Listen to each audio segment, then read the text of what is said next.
You see that McDonald's brought back the boot bucket this year for Halloween? Like, this thing is a disgrace. Look how small it is. Remember when we were kids, like the boot bucket was like this big. You would just put a Happy Meal in the boot bucket, and then you take the boot bucket home to trick or treat, and you could fill like 20,000 calories of candy. This is like nothing.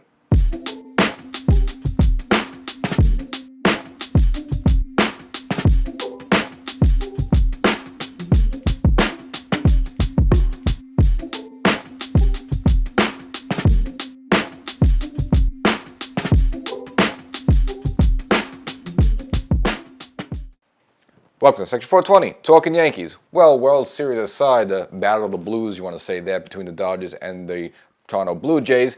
Some good news for Yankee fans, even though the season's kind of over for them. Some possible Silver Slugger awards will be handed out, and 4 Yankees are in contention. Kind of covered it on the audio podcast, but we'll do the full breakdown here with all the stats of all the candidates there. So it's going to be a very stats-driven episode, so make sure you turn up the volume on this one if you haven't done it already. And, of course, a little smack talking by Aroldis Chapman. You might have heard that, he would never consider playing for the Yankees again. He'd rather drop dead from playing the Yankees again. What's up with all that? We'll kind of go back to the history timeline, going back to 2016 when the Yankees initially kind of rescued Chapman. He was kind of persona non grata, that whole thing. And, of course, as I promised, a couple weeks ago, we'll do it here in this episode. A little bit of the who should stay, who should go, kind of give you the full list breakdown. Who's going to be a free agent, who has option, who could be tendered, the whole baseball business side of it there, and maybe we'll go around the horn a little bit of who I think should stay, who should I go. So do that whole breakdown for you there. So, who cares about the World Series now? We're going to start looking forward towards 2026 there. But before we get started, make sure to subscribe to the audio podcast version of Section 420 Talkin Yankees. Because if you did, you might have gotten some of my little takes already on the Silver Slugger and who I think is going to get it for the Yankees or who's not going to get it there. But again, you got your time to do it now, but we're going to break that down in this episode. And of course, we have the whole winter ahead of us. Again, a lot of stuff that Cashman is going to do. They have to make a lot of decisions. Who are you going to bring back? Who are you not going to bring back? Who are you going to trade away? Is something going to happen? Is Cole going to be ready there, at least by May or June? We don't know, but a lot of stuff to discuss, so make sure you subscribe to the audio podcast version of Section 420 Talkin Yankees. And of course, here on YouTube, make sure to subscribe here as well. And if you're watching on TV, you got to do both there, double duty, do them one at a time there. Bang out the audio podcast, Section 420 Talkin Yankees, wherever you get your favorite podcast, and subscribe to here on YouTube. So on November 6th, they'll announce the Silver Slugger winners and why you want to be peaked up if you're a Yankee fan. At least got 4 names there in the running. Obviously, we're not going to deal with the National League there because there's so many names involved there, but we'll stick it to the American League. And, of course, you're interested because there's Yankee players involved there. So, again, this is the part where you really want to pay attention, lean in, maybe turn up the volume there because we're throwing a lot of numbers at you. So, not every position, but, of course, some of the positions, the Yankees do have a player that qualifies, and I guess we'll start off at second base. And, of course, Jazz having a good season. Of course, the whole 30-30 season. Again, one of the only handful of the Yankees to actually do that. Going up against Brandon Lau and Jorge Polanco. And I guess we'll just quickly go over the numbers there. So Jazz, again, if you don't remember, he finished at 242, under 250, not great there, but 31 home runs, 80 RBIs, 112 hits, an on-base plus looking at 813, and an on-base percentage of 332. Now Brandon Lau, higher batting average at 256, same amount of home runs at 31 there.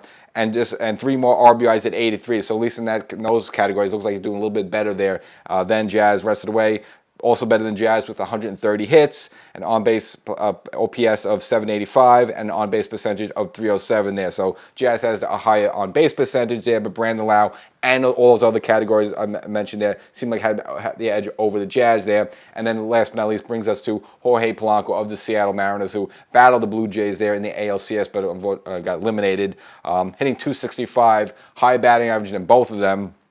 26 home runs, a little tick under theirs. 78 RBIs, again, a little tick under both of theirs. But 125 hits, more than Jazz, but less than Brandon Lau. OPS of 821, which is better than both of them. And then an on-base percentage of 326, which is not as good as Jazz, but better than Brandon Lau there. So you could kind of make a case for each of all of them there. I have the feeling that's going to go to Jorge Polanco. Has the higher batting average, has more hits than Jazz there. Again, the home runs and RBIs down a little bit than the other two there. But if you look at the OPS, better than the other two. Again, the on-base was plug, and that's, again, in recent years, they kind of go gaga over that. And I think this is the fact that he played in the ALCS. Not that it should really count there because that's postseason there, but I think that's going to give him the nod that way. I just don't think, Jazz, again, even though he had a really good second half of the season. But you look how he started the season, really down in the dumps average-wise there. Did miss a chunk of the season with the oblique injury. And a lot of him, I mean, he is. I mean, he's a 242 hitter. I mean, would you consider that silver slugger? I know he's got some power and some pop. And I don't really look at the third base there. But again, I think Jorge Polanco as more of a hitter, maybe not as much power as more of a pure hitter. If I got to be objective, I think he gets it that one. So unfortunately for Jazz, I like to see him get it. I think it's going to go to Jorge Polanco if I had to guess there. Now, this is a category which maybe I wasn't paying attention to exists. It's called utilities, so it's not exactly a DH, but there's players that kind of play different positions there, so it kind of makes sense. You kind of where you want to fit a guy, and the Yankees have one guy running there, and that's, of course, Ben Rice. We've seen Ben Rice initially at first base, do a little DH, but of course then when the Yankees were having some problems with catching position there, we see him do some catching as well there. So kind of a jack of all trades, also coming off the bench in certain situations as well. So Ben Rice there, a candidate for the Yankees. He hit 255, 26 home runs, 65 RBIs, 119 hits, an on-base OPS of 836, really good for that one, and on-base percentage of 337. So at least those two numbers pretty strong, even though the batting average is a little bit low. Going up against Maikel Garcia of the Kansas City Royals, who has a significantly almost 30-point higher batting average at 286. Less home runs at 16 there, but more RBIs at 74. Significantly more hits at 170 hits. So he's got almost 50 more hits than Ben Rice. OPS of 800, which is a little bit under Ben Rice, but on-base percentage a little bit better than Ben Rice. And then last but not least, Zach McKinstry of Detroit. Batting average is slightly better than Ben Rice, but much lower than Garcia at 259. Power is low at 12 home runs, 49 RBIs, again, much lower than the other two. Hits less than the other two at 117, OPS of 771, and on-base percentage of 333. So of those three there, Ben, you could make a case a little bit, but again, unfortunately, again, I'm trying not to be a homer here, but if I got to be honest there, you have to give it to Maikel Garcia. Again, he's hitting 30 points higher than Ben Rice, and he has about 50 more hits there, so just making more contact. So if you look at the batting average and the hits there, and everything else is about the same, more or less there. Again, if I have to, I don't want to do this, but again, yet again, I'm going to have to give you another player. And so for utility, probably goes to Maikel Garcia. Now, outfield is a bunch here. And obviously, the Yankees got two players in the running. Now, I'm just going to spare you. I'm not going to go through Judge's stats. They're off the charts. Judge is going to be one of the outfielders. We just know that, so I'm not going to bother going through his stats there. But, of course, there's four other players. And, again, you have two other. Obviously, outfield gets 3 awards there. So, one down by Judge. So at least 2 out of this group here in the running there. One of them being Julio Rodriguez of the same Seattle Mariners. 267, 32 home runs, 95 RBIs, 174 hits, which is more than the other players I'm going to mention here right now. An OPS of 798, a little bit low, and an on-base percentage of 324. Next is Brian Buxton of Minnesota. 264, 35 home runs, 83 RBIs, 129 hits, OPS of 878, which is higher than Julio there, and on-base percentage of 327, which again is a tick higher than Julio. Brings us down to Riley Green of Detroit, 258, which is less than the other two there, but a little bit, one more home run more than Buxton at 36. 111 RBIs, which is more than the previous two I mentioned there. 155 hits, which is more than Buxton, but less than Rodriguez there. OPS of 806 and on-base percentage of 313. And then name you don't want to hear because this guy really was annoying the whole season, and he annoyed us when he was in Houston Astros. That's George Springer, who had, to be objective about it, had an excellent season there at 309, which is the highest batting average of everyone in the category except Aaron Judge there. 32 home runs, 84 RBIs, 154 hits, OPS, an amazing on-base per slugging of 959 there. I mean, it's almost Judgian type numbers, and an on-base percentage of 399 there, so extremely high. And then last but not least, someone who we'd like to see get it with Judge, and that's, of course, Cody Bellinger. Kind of jack of all trades, was all around the outfield there. Plays some left field, plays some center field, and then again, times when they want to give Judge a break, also playing some right field there. Hitting 272, 29 home runs, 98 RBIs, 160 hits, kind of impressive there. OPS of 813, and an on-base percentage of 334. Now, if you've got to ask me, of course, I mentioned before, Judge is going to get one of them. We just know that. Who gets the other two? Well, again, got to be fair. I don't want to see this guy get it, but you have to give the other one to George Springer. Again, just look at a 309 batting average. I mean, who hits 300 anymore in baseball. So the fact this guy hit 309 there, 32 home runs, impressive there. But you look at it, the on-base, the OPS of 959. Again, Aaron Judge is usually 1 or over this. That's almost a Judgian type of number there. So to be objective about it, you probably have to give the next one to George Springer, which again leaves a battle of the last one. See between Cody Bellinger and Julio Rodriguez. Now, you can make the case for both. I mean, Bellinger has a higher batting average. Home runs, Julio has 3 more there. I mean, does that really make a difference there?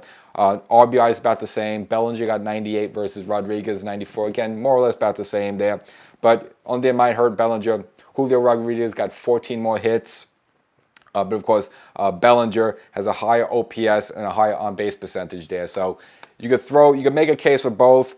I could see it going to Bellinger, but again, just for the fact that maybe they don't want 2 Yankees. Again, who knows what politics goes into this? Like, Yankees get too much stuff there. I mean, even though the Yankees haven't had World Series since 2009, but I just don't know if they're going to give it to 2 Yankees. It could happen. It's happened in the past there. I have a feeling they're going to try to sneak Julio in just because same reason as Polanco's, because they got maybe further in the postseason. Maybe that just gives them the nod. Again, not saying that's fair, but I could see that happening. But I could see it very well going to Bellinger, but again, at the same time, I could see it going to Julio. So, if for outfield, it would be Aaron Judge, George Springer, could be Bellinger, but maybe it's Julio Rodriguez, and those would be the 4 there. And then last but not least was this thing called like team silver slugging, which, again, I didn't even know it was a thing. I mean, they must be slipping stuff there. It's when they give out awards there. And the finalists came down to 3 teams, and you're going to be a rocket science because these 3 teams are in the playoffs, one being the New York Yankees, the team we love, the Seattle Mariners, and those pesky Toronto Blue Jays. And if you want to look at the stats of, I guess we go some key stats there of who win the team silver slugger there. Well, if you want to go for batting average, Yankees at the lowest, Yankees second lowest at 251. But the most runs at 849, 1,371 hits, most home runs at 274, the most RBIs of the 3 teams with 820, the most walks significantly by 820. And if you want to look at the other 2 teams involved, Toronto and Seattle only had 500 something. The Yankees had significantly more walks than those other 2 teams. Slugging percentage for the Yankees as a team were high at 455 versus 420 and 427. And the last but not least, the on-base plus slugging. Again, Yankees better than the other 2 teams. Yankees with 787. The other 2 teams 760 and 740 there. Now, the only thing again that hurts the Yankees of all these stats is the batting average. They have the lowest. They have the second lowest at 241 there. I'm at 251. I don't know how much you put that against them there, but I think we pretty much say the Yankees. Again, maybe they score runs differently than a team like Toronto, but in terms of an impressive offense, just with the walks, the home runs, the slugging percentage, the OPS, everything else, you would have to give it to the Yankees, I think. Could they give it to Toronto because they beat the Yankees and kind of went on to the World Series there? Possibly, but if you want to look throughout the regular season there, you would say the Yankee offense collectively has been more impressive there. So they would get it as the team there, which, again, I don't know how you do that for a team. So in summary, I would probably say Jorge Polanco gets it for second base over Jazz. Probably Michael Garcia gets over Ben Rice for utility. Judge is get 1 for the outfield. We might get another with Cody Bellinger for 2 possibly. So you might have, say, 1, 2, and then again for the team 1, I think it has to go to the New York Yankees. Not definitely, but should go to the Yankees. So Yankees might get 3 out of this, but they definitely get 1 from Judge. That we know because it's Aaron Judge. And of course, later on we'll find out who the MVP is between Judge and Cal Raleigh. Now we're getting to like the Yankee free agency and the business stuff next, and I don't want to read a whole bunch of stuff after just reading a whole bunch of stats before that. We'll kind of break it up with the whole like Aroldis Chapman drama, and you may have heard of that. Basically, he was asked if he would ever play for the Yankees again, and he almost kind of said, basically I would rather drop dead, or just I would rather be like a dead body than play for the Yankees again, which I figure like kind of, obviously a little outlandish by him. Obviously, it didn't work out obviously well. It didn't end well there in 2022. Again, he wasn't even on the postseason roster because they had to bench him because he blew off a workout there, which, again, that's on him, not really the team. But again, maybe he just kind of forgot Chapman the whole, again, he was with the Yankees for quite a while there. And like the Yankees kind of went out of the way for him, almost kind of like getting resuscitated what could have been a bad situation for him after he was suspended from baseball for a domestic, violence situation there. And just to come out and talk smack when, again, most of that stuff, we'll go through all of it was on his fault there. So again, it kind of felt that weird. And his comments really were directed towards the Aaron Boone or his teammates. He said it was fine with Boone, fine with teammates. Seemed like he just had it in for Brian Cashman. And he said, you said more of the management of the Yankees. But again, this is kind of a manipulative type of person. Maybe he had some problems with Joe Girardi. Even the whole deal with, remember back on, Twitter, when it was called Twitter, someone talked about fire Joe Girardi, and he liked the comment there. So, guy's a bit of a chip in his shoulder, and that really doesn't seem to be a great guy in that regards there. But if you want to look back, the whole timeline when the Yankees got him. Now, that was after the 2015 season. Now, he did have an all-star year with the Cincinnati Reds, but as mentioned before, had some sort of domestic altercation there with his wife and girlfriend, whatever it was. Never really got the full story of that, but it's possibly involved like firing a shotgun near a window right next to this. So, yeah, that's a great guy. So the Yankees, they got an opportunity with him. They took a flyer on him. Again, whatever team picked him up, he was going to face a 30-game suspension. So even if you traded for him, he was going to miss the first 30 games of the season. The Yankees were willing to do that and take that risk to bring him to the Yankee team. Now, the only good part of that is that you have to give some really good. You don't have to give up your best prospects to get the guy, even though again he was a top-notch closer there. But with that baggage over them, stuff like that, because you don't know if he's going to, some of these players like J.R. Smith or Yoenis Cespedes, they're a problem here. But then you bring them in and think, well, I could revive them. They could turn out to be a problem for you too. So you are taking a risk. So the Yankees did take a risk by bringing him in here, but he paid off. And he had a good season for the Yankees. Again, 2016 was a little bit of a disappointment season for the Yankees overall. They ended up being sellers at that trade deadline. But if you want to look at the stats he put in there, 31 games he pitched for the Yankees, had an impressive 2-0 record there, and 30 saves in 31 games there. Again, he used to come out, the fire. So, the Yankees at least gave him a platform to sort of resuscitate his career, resurrect his career in that regard there. And again, it caught the attention of the Cubs, who had their own postseason aspiration there. So the Yankees trade him to the Cubs. That's the trade that actually brought Gleyber Torres to the Yankees. And Chapman would go on to pitch in that World Series, even though one of those games he gave a huge home run to Rajai Davis. But nevertheless, the Cubs won that Game 7 there, broke their curse. And again, Aroldis Chapman was able to get a ring. And again, that's all because he played for the Yankees. He was successful for the Yankees. He had a good platform. And the Yankees traded him to a team that won the World Series there. So you think he'd be a little grateful for that stuff. And if that's not even good enough there, the Yankees wanted to bring him back there. So ended up signing a 5-year deal for $86 million. The biggest contract of his career, to come back to the Yankees. So, even though the Yankees traded him away, they said, hey, they liked him, we wanted to bring him back.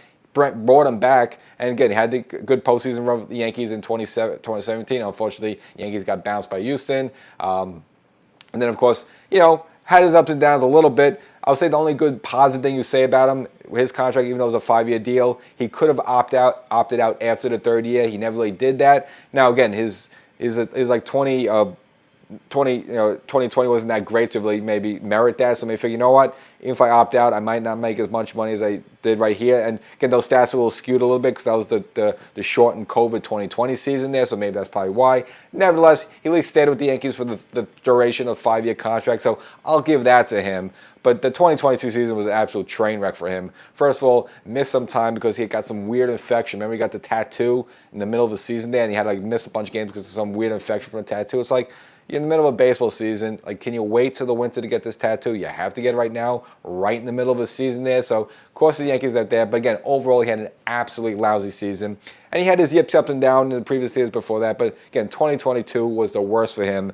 In that year for the Yankees, a 4-4 record, and had an ERA of 4.46. Again, perhaps like his worst season as a major there. Now, was he hurt? We don't know that. His velocity was significantly down. He was barely touching 94, 95. I mean, this guy used to throw like triple digits on the normal. In his first season when the Yankees, in 2016, he hit 105. This guy was barely throwing the mid-90s anymore. So maybe he was hurt. We don't know that. He had no control of that fastball. The only thing he was able to get over was the slider. And then he tried to find some new pitches, like an off-speed pitch, just to have something to throw off. But it was so predictable. It was slider. He was getting clocked all over the place. Ended up losing his closer's job to Clay Holmes.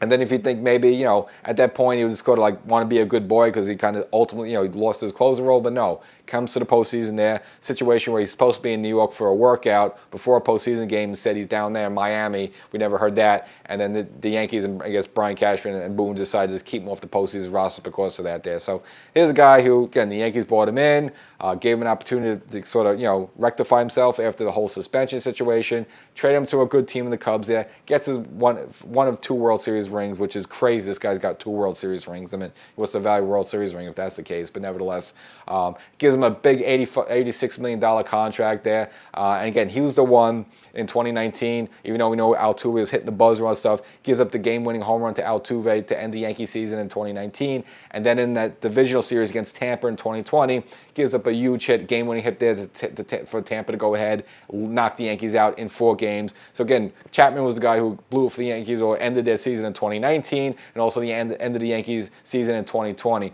That all being said, he himself had a terrible 2022 season there, lost his job there, had terrible stats. Again, this stupid decisions, getting the tattoo in the middle of the season, getting yourself an infection, and then blowing off a workout and get himself kicked off the postseason roster. So all that being said, he has no one to blame but himself there. So I don't know what he's talking about. Now, as for you think, is Chapman going to come back to the Yankees? Why is this being discussed? No. Back in September of this past season, Boston did extend his contract for 2026. So he's going to be in Boston uniform for 2026. And another thing about him, remember that, the last game against the wild card game, the one the Yankee won, the Cam Schlittler game, as you would call it there. I mean, the Yankees are winning 4-0. I guess they threw him out there just because, they had to throw an arm out there. You got to strike out the end, the bottom of the 8th frame. And then he did that thing where he poses at the end after he strikes out somebody. It's like, dude, you're losing 4-0. You're going to lose this game. Your season's going to be eliminated. It's like you're going to showboat your strikeout there. So, I mean, this guy's just kind of clueless or classless. I don't know what the case is there. And it's a shame this guy actually has 2 World Series rings, but nevertheless, running his mouth there. But, you should just be grateful for the Yankees. Again, gave him a platform, gave him a lot of money for it, and he himself who was self-destructive. It was he himself who couldn't throw a strike anymore. And that's the Yankees again, and he was whimpered out, and again, didn't even bother. Maybe just had no interest in baseball at the end of the 2022 season because he couldn't even throw a strike at that point anymore. And of course, with the World Series coming to a conclusion, that's where the Yankee front office is going to force make some decisions regarding who you want to tender, who you want to offer deals to, because there's usually a short window right after the World Series period there. So these are some of the decisions the Yankees are going to have to make. Now, overall, if you want to look at their free agent list of players that are going to be hit the free agent market, one of them being Paul Blackburn. I think we could agree that he's gone. So let's just that he's gone. But also some player Paul Goldschmidt. He only signed a 1-year deal. Trent Grisham, who just had a breakout home run season. Again, Yankees kind of got him on the cheap to throw a $5 million deal. But, after you hit 30-something home runs, you're probably going to look for a big payday after that. So that's a decision the Yankees are going to have to make. Ahmad Rosario, decent. The Yankees bought him in there on the trade deadline as kind of a piece player, kind of part-time split player there at third base. Kind of, be a specialist against left-handed pitching. Austin Slater, who we just saw for a week, and he hurt his groin, and then that was about the end of him. So I think it's safe to say Austin Slater is going to be gone there with that one. Luke Weaver, which is going to be interesting, did not have a good season, 2025 season for the Yankees, although, we saw what he did in 2024 season when he was Mariano-esque like there, so the Yankees have to make a decision on that. Was 2025 an aberration? Was 2024 the real Luke Weaver? The Yankees have to make a decision on that one. And last but not least there, of course, Devin Williams. Obviously, I think it's fair to say he's gone there. Obviously, a real terrible start to the season there. Maybe resuscitated, resurrected the season a little bit towards the end. They got decent. Was okay in the postseason. You can't really complain there, but I don't think that's someone you're looking to make a long-term, big money type of contract, which, again, a couple years ago, he was considered the best closer in baseball, but I don't think the Yankees are going to be looking to retain him, beyond 2025 there. He's up in the air there. I forgot one more there, of course, with the letter Y, Ryan Yarbrough, who was decent for the Yankees. They brought him in kind of almost at the start of the spring training there. Serviceable. Had to do some spot starts for the Yankees when they were having some problems there with the rotation, with Marcus Stroman not coming back and Clark Schmidt going down there. And it was pretty good and pretty serviceable. We didn't see him actually when he came back from the injury there. So, but again, that's someone the Yankees might want to consider bringing back. I don't think it was terrible, but those are some of the guys you have to look at there. Now, in terms of player options, the Yankees have a couple players where they have 5 days after the World Series ends. They got to make it. They have an option they can decide to pick up. Now, one of them being Tim Hill, who had a really good 2025 season for the Yankees, and I thought he was kind of. Again, 2 years ago he was kind of a scrap heap guy, and he was okay. And I figured, all right, he's up there now at 36, 37 years old, and you figure he wouldn't get through the 2025 season, but he did pretty much. It was probably overall, you got to say, pound for pound, was probably the Yankees' most reliable guy out of the bullpen the entire season. Now, again, he's going to be another year older, so you're taking a little bit of risk there. But the Yankees at $3 million might be inclined to pick that up, so I could see that happening. One I don't see happening is Jonathan Loaiza for $5 million, who kind of came back, just didn't have it, and it was hurt, and unfortunately had to be shut down again. I can't see the Yankees want to bring him back a third time at $5 million there, so probably good bye-bye for Jonathan Loaiza. But maybe I think Tim Hill, a good possibility he is back. Now, They have something called tendered contracts that you could offer players. Now the Yankees got to make a non-tendered contract to this group of pitchers by November 21st. One of them being Jake Bird, who came up there, was in that Marlins series, gave up a grand slam, and then from the workload, they just threw him down the minors and just shut him down there. So we never really got to see Jake Bird. I don't think we're missing much there, but I think the Yankees might want to incline to maybe just give him a tendered contract just because they did give resources to bring him in here, so maybe wanted to see if you could get him a full season in a Yankee uniform, so I could see him as a possibility. Jake Cousins, we liked him. He was decent. Unfortunately, he went down with surgery himself there. Never really got off the shelf there in the 2025 season there. But again, I think the Yankees liked him. Again, is he going to be ready for the next season? I mean, you want to pay a guy who's going to be out for half the season? I don't know that, but that I could also see as a possibility. Again, I think the Yankees like Jake Cousins. Scott Efros is absolute terrible. We never even got to see the bad of him. We got to see the good of him. We didn't see any of him. So I don't think the Yankees are going to tend to him. So his brief year, I mean, it's kind of crazy enough. He's been with the Yankees since 2022, which is absolutely insane. And we saw him for like maybe 2 or 3 pitches before he pulled a hammy. So Scott Efros, I don't think he's going to be tended. I think he's gone there. Ian Hamilton, nice story there, but I think he had his run here with the Yankees. I mean, I don't think he really any more benefit of even seeing this guy anymore. So I can see Hamilton getting the boot there. And last but not least, Mark Leiter Jr., which, again, it's a decent move for the Yankees, but I don't think it's someone you want to hold on. I think we saw the best out of Mark Leiter. I mean, I think he'd go 100 different other areas. Again, we've seen enough of him, so I don't think he'll be back for 2026. So of that group there, I can see Jake Bird just has the curiosity of what he could do for a full season Yankee uniform, and probably Jake Cousins. The rest, I think, could go there. Either they're always hurt or we haven't seen much of them, and why want to keep any of these players around there? Now, the Yankees also have a deadline for November 18th. They have to get their roster down to 40 players. Now, right now, including players who are on the IL, it's at 44. So they're going to have to shave and cut some players there. So the Yankees have to make some decisions of, in terms of trimming that down, in terms of who's going to make the 40-man roster as, being a possible candidate to play for 2026. Well, one name for sure is going to have to be Spencer Jones, who I think is going to be in the mix. Obviously, tore it up in AA as well as AAA. I mean, at some point, I don't know how to start the season there, but at some point, Spencer Jones got to be in play for the 2026 season, so he should definitely be on that 40-man roster. And if you want to go around the horn a little bit there, I know Austin Wells, some people are up and down about him, but I'm okay. We're going to take another shot with him. Again, I know he bothers you with the batting average there, but again, he seems to call a good game there. He seems to got his finger on the pulse of his team, so I can see him at back. Paul Goldschmidt, he got off to a good start this season there, but his body broke down a little bit. He's going to be 38 years old a little bit, and I'd like to see Ben Rice full-time at first base. He could hit lefties and righties there, so I like to see him be the first-time full baseman. And then something to consider with Jazz, who just coming off this 30-30 season there. Now, look, he's under contract for next year, so if a team trades for him, you can get a good decent for him. I'd be open to moving around. He's an okay. I mean, I like his personality in some ways. Some things bother me, but I don't think he's a quote-unquote winning player. I think he's a stats compiler there, but I don't think he's a grinder type of winning player. So if you could get something for Jazz, I would definitely pick up the phone, make some calls if I'm Brian Cashman. So that's the episode. Hope you enjoyed it. About to enter the winter part of the off season there. Might get a little bit colder there, but of course you got to look for some awards there. So let's see. November 6th. Yankees might have one or several Silver Slugger winners there, something to look forward to. And of course, Cashman's going to have to sort of, sharpen the pencil there and see what he wants to do, who he wants to keep, who wants to give away. So we'll cover all that. So make sure you subscribe to the audio podcast version of Section 420 Talkin Yankees, wherever you get your favorite podcast. We'll still give you updates here. You can still get some episodes here. So make sure you subscribe on the YouTube channel, and we'll catch you next time.